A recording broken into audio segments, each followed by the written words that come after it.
Okay, class, let's continue with the plan ng ating plumbing layout. So, for now, let's start with the cold water line. Ngayon, meron ako ditong mga plans na dalawa. Sometimes, there are plans to be used for the actual construction and there are plans used for the building permit. Bakit ganun? Kasi, sometimes, what are used on the building permit cannot or sometimes may conflict sa site. So that's why may mga adjustments na nangyari sa plans and therefore ang nangyari is that we update it during the construction period para pagka tayo ay gumawa ng plan for as-built is nakahabol na siya dun sa talaga nangyari dun sa mismong site. So again, ito ay from local water utilities, meaning ito yung pinanggagalingan ng iyong supply ng tubig. So ang arrow dapat papasok ng bahay, dediretso siya kung saan mo siya gustong side lagay, yung metro mo at yung mga gate valve mo.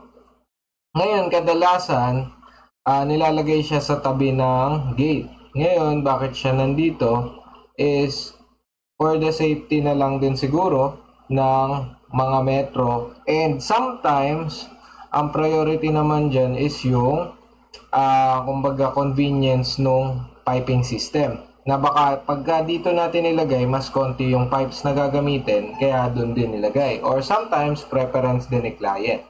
So depending kung ano yung mananaig, yun yung paglalagyan mo. Anyway, on this layout, possible din naman talaga siyang mapunta sa left side kasi pwede rin naman dito manggaling yung supply mo. Okay? Yun nga lang, pagka kasi dito nanggaling yung supply mo, there will be times na pwede mo siyang lagyan ng valve dito at patayin para pagka ikaw ay nagkumpone, working pa din yung part ng banyo dito sa taas. Or otherwise, pwede rin magkaroon dito ng valve sa taas para pagka ito naman yung kukumpunihin o i-maintenance natin, magagamit pa yung parts na to ng bahay. Okay, so ganun yung mga pwedeng mangyari. So again, from utilities, dadaan ng gate valve, water meter, check valve, then ang diameter ng ating mga tubo ay 20 diameter cold water line. So this will be the first time na may makikita kayong hose bib. Kasi ito ay nasa part ng garden. Then diretso tayo, babali siya papunta sa kitchen, and then hose bib ulit sa may parteng garahe. Ngayon makakita ka ng CWR or cold water riser para umakyat yung ating pipe papunta sa second floor. Okay? Sa second floor naman, ang laman niya ay bathtub, water closet, and lavatory. So, same lang ng sizes ng cold water line. Ngayon, dito sa plans natin, makikita mo sa second floor, dalawa yung CWR niya o pinag-akyatan ng tubo. Kasi on this part or side ng house ay meron din siyang pinag-akyatan ng tubo dito sa kabila. Okay? Yun. So, yan ang complete plans ng ating cold water line layout. Kumbaga, on the first work nyo dito sa mismong plumbing, ilalagay nyo lang or itatapat nyo yung kanyang mga representation sa mga fixtures like faucet, shower, and so on. Paglalagyan mo ng gripo, so lahat yan ay pwede mo siyang paglagyan, tas saka ka palang maglalagay ng pagdadaanan ng supply. Okay? So, next natin, pag natapos ka doon, kasi ito isa sa pinakamadaling gawin na working drawing, si cold water line. Kasi dire-diretso lang at pagbabasihan mo lang yung mga existing fixture na nakalagay. So, ngayon, ito si sewer and storm drainage, dalawa siyang part. Una, si storm muna, storm drain plan natin, kailangan malocate mo ang paglalagyan mo ng CB. Ano ba itong mga CB na to, sir? Teka, ayusin lang natin yung kanyang line type scale, 250. Kaso, itong mga na to, pag tinignan natin sa PR, naka line type scale na 3. So pagka yan ay winan natin, lalabas yung tama niyang line type scale para makita nyo na naka-hidden line siya. So hidden line yung mga storm drain pipes natin. Kasi ito yung maglalabas ng supply ng tubig coming from the roof papunta sa kanal. Sometimes may mga maling practices na kinokonekta dito yung mga sewage waste natin. Kunwari, yung mga galing sa lababo, kinokonekta nila papunta sa catch basin o sa storm drain para tapon sa kanal yung mga pinaghugasan or tapon sa kanal yung mga pinagtutbrushan, pinagpupuan. Sometimes ginagawang mali ang pagtatap dito. So ngayon sa standard natin, mga catch basin lamang. Anong pinanggagalingan yan? Kunwari, yung site mo nagbaha, diyan papasok ngayon. Yan yung magsisilbing drainage ng site mo. Pangalawa, yung downspout na manggagaling sa slope ng iyong bubong, lahat ng tubig na lalapag doon sa gutter ay bababa sa kada catch basin. Kunwari, ikaw ay meron 3 downspout, 1, 2, 3, at ang bubong mo, ang lahat ng orientation ay papunta sa likod, tama itong catch basin na to. Ngayon, bakit tayo naglalagay ng mga catch basin dito? Wala namang slope papunta dyan na bubong. Is that, kailangan kasi, on the way papalabas nito, ay magkaroon pa rin ng kahit papaano mga separation ng catch basin. Kasi yung ganito kahaba, pagka hindi mo nilagyan ng opening, posibleng magbara at hindi mo siya ma-maintain. Kaya kinakailangan na yung mga ganitong pipes is merong mga separation at saka openings that you'll be able to maintain them na kahit magbara, possible siyang matanggal. So 100 diameter ang drain pipes ng ating catch basin papunta sa street drainage system, meaning yung kanal. Or sometimes sa mga private subdivision, yung talagang drainage or yung storm drain ng subdivision. Ngayon, ito naman, another is to main sewer system. Ano ba yung nilalabas dito? 100 diameter na soil pipe din. So, ito naman ay ang papunta sa septic tank papalabas ng site. Okay? Ito ay papunta sa main sewer, kumbaga imbornal. For example, ano meron dyan? Yung mga pinaghugasan ng kitchen, diretso papunta sa septic tank. Okay, laboratory, pinagshaweran, papunta sa septic tank. Ngayon makikita nyo meron dalawa ditong soil stock, OSS. Yung soil stock na yan, ibig sabihin bumaba. So, tingnan natin saan bumaba. Okay? So, meron pinanggalingan dito na ito ay nakalubog sa slab, nakalubog dun sa flooring, kumbaga. At saka nasa itaas ng kisame. Ngayon, siya ay didiretso at bababa papuntang dito. Kaya may binagsakan siya dito. Ngayon, may isa pa dito sa gilid na pinagbagsakan ng soil stock. Mula dito sa mga sa shower, sa bathtub, pinagliguan, doon siya bumabagsak para mapunta sa septic tank. Ngayon, may mga elbow yan, yung mga available sa market na Y at saka na elbow is dinidetail namin. Although, pagka naman gumagawa tayo nito, kung hindi madidetail, walang problema. Pero kasi, ang kahalagahan ng pagdidetail ng mga Y saka elbow, malalaman mo na kung ilang ganun yung bibilin mo when you will be constructing. And kung meron kang contractor na client, mas magugustuhan nila na meron. Sir, paano naman po namin ma-distinguish kung kailan lalagyan ng clean out? So, lalagyan natin ng clean out sa mga dulong part ng mga ginagawa nating sewer or soil pipe. Kasi, ito ay ang pagtatanggalan ng bara. Kadalasan, kailangan magkahiwalay yan. For example, itong isang buong tubo na to, may sarili siyang clean out.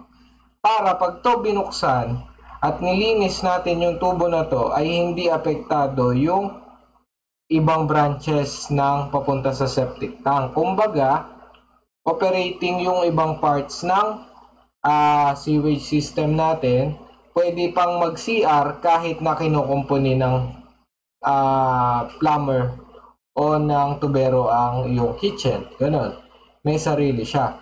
Okay, yung mga clean out natin, kadalasan nito ay dapat nasa labas. May mga maling plants kagaya nito na nasa loob yung clean out, mahirap naman na buksan. Pero pwede pa rin. Kasi bakit naman nagkakaroon ng clean out na ganito sa loob? Kasi yan ay nasa kisame class.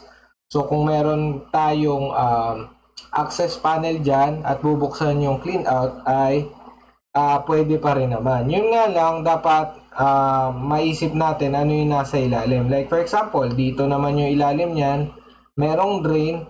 So kung magkalik man ay hindi kakalat yung mabawang amoy, mabawang tubig. So madaling kumpunihin. Okay. So eto naman ang ating balcony, meron ding floor drain ha, huwag kakalimutan. Okay. So, okay, i-assess natin tong mga to. Paano ba gumagawa ng ganito? Ang tawag dito ay isometric. So, hindi ito yung isometric na dedicated for this one, no? Pinapakita lang natin na may isometric. Mamaya ituturo ko kung paano yung pinaka-basic na paraan na paggawa ng isometric na mga ganito.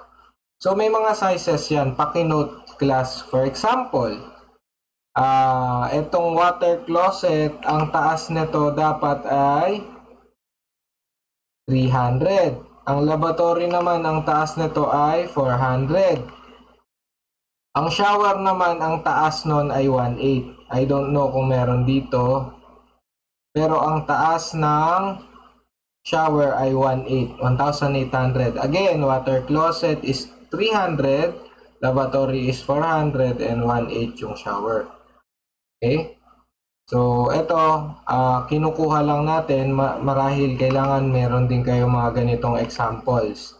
Para pagka kayo ay gagawa ng pipes is copy-copy na lang. So, ngayon, ituro ko naman kung paano yung pinakamadaling way para makagawa ka ng ganitong isometric nang hindi na nahihirapan ng pag-ISO.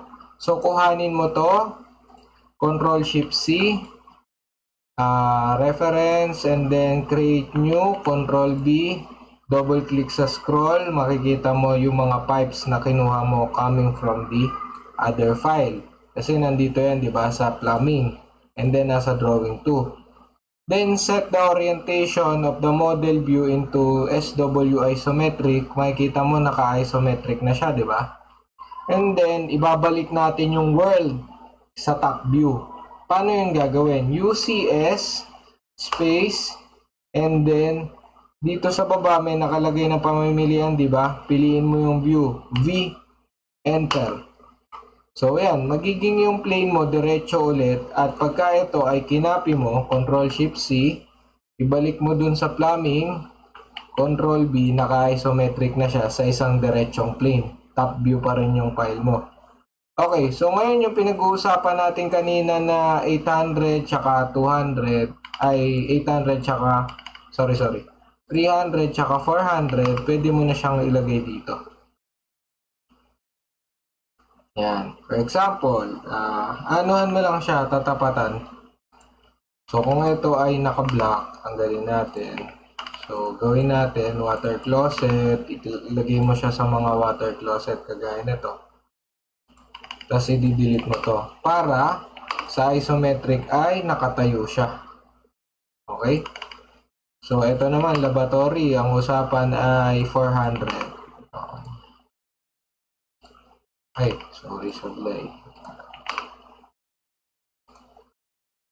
Okay, tapos ito naman ay 1.8, di ba? Ang usapan 1.8. So, gawa ka ng line dyan, paangat. F8, 1.8.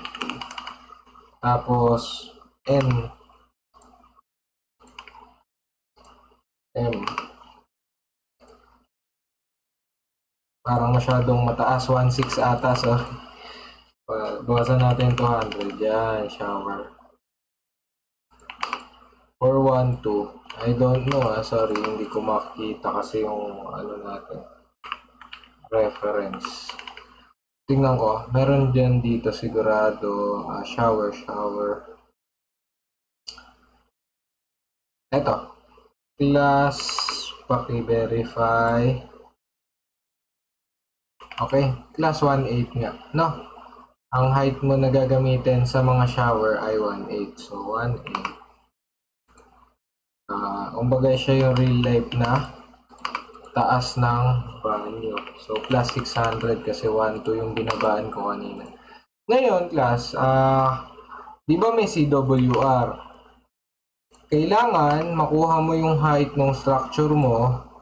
Kunwari, ilan ba yung height ng structure? Kung makikita mo sa architectural, kunwari lang 2.7 yung height. Ayan yung height niya, 2.7.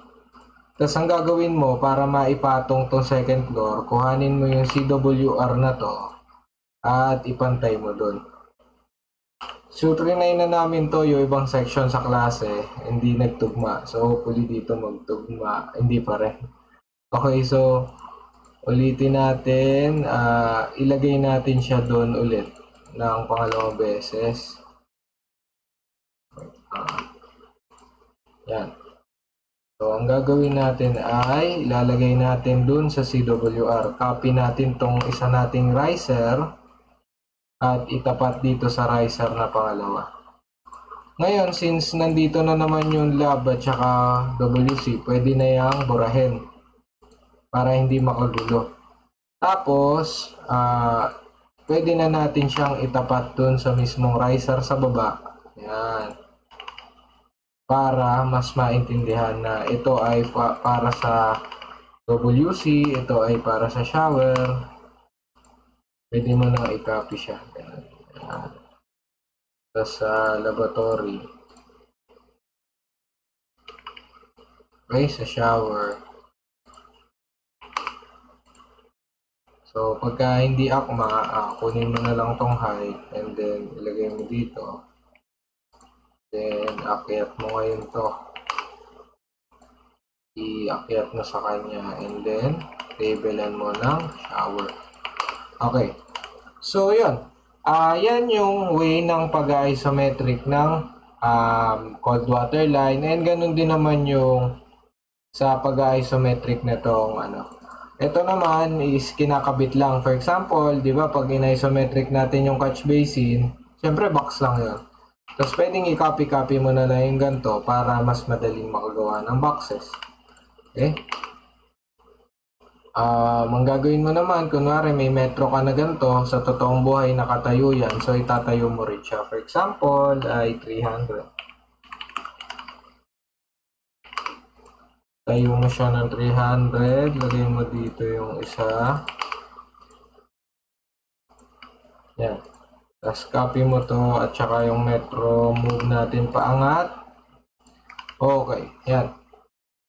So yan yung totoong metro natin. So pwede rin na hindi nakaliko, diretso lang, move natin siya papunta dito. Yan.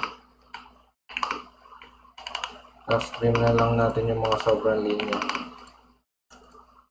Okay. So next natin is that tignan na natin yung layout ng ating plants. But before that, kailangan meron kayong sariling septic tank. Ito yung ngayon standard. Dapat pagka 2-story meron kang 3 chamber, may mga manhole, at may mga labels at ganito yung sukat. Okay? Sa 3 chamber natin, mapapansin nyo, cemented yung unang digestive, papunta sa leaching, papunta sa isa pang digestive, papunta sa leaching. Kung saan ito naman yung ihigop ng mga tubig ng inyong septic tank. So, sa overflow, pag tumaas ng tumaas hanggang sa mapunta sa outlet, kunwari, kumbaga, nag-overflow na yung tubig, at least makalabas sa main sewer system. Okay? May mga gumagawa niyan, lahat sinesementado, hindi maganda kasi mabilis mapuno yung septic tank. Okay? So, yun. Makakakuha kayo ng details niyan. Hopefully, meron na kayo dahil sa CAD 1 and 2, pero makakuha rin kayo online.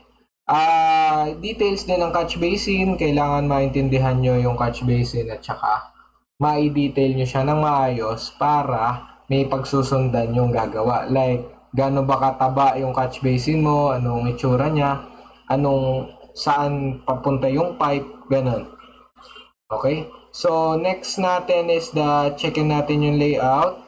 Ano ba meron sa layout? General notes. Okay, kuha kayo ng general notes ng plumbing. Of course, I think meron na kayo dahil sa CAD 1 and 2. Plumbing fixture connection. Ano bang sizes ng tubo natin? Kunwari, cold water, papunta sa water closet, 3/4 yung mga supply. Pagka soil or yung labasan ng waste ay 4 inches, 2 inches, 2 inches, depende sa ito pwede nyo na tong i-screenshot. Okay?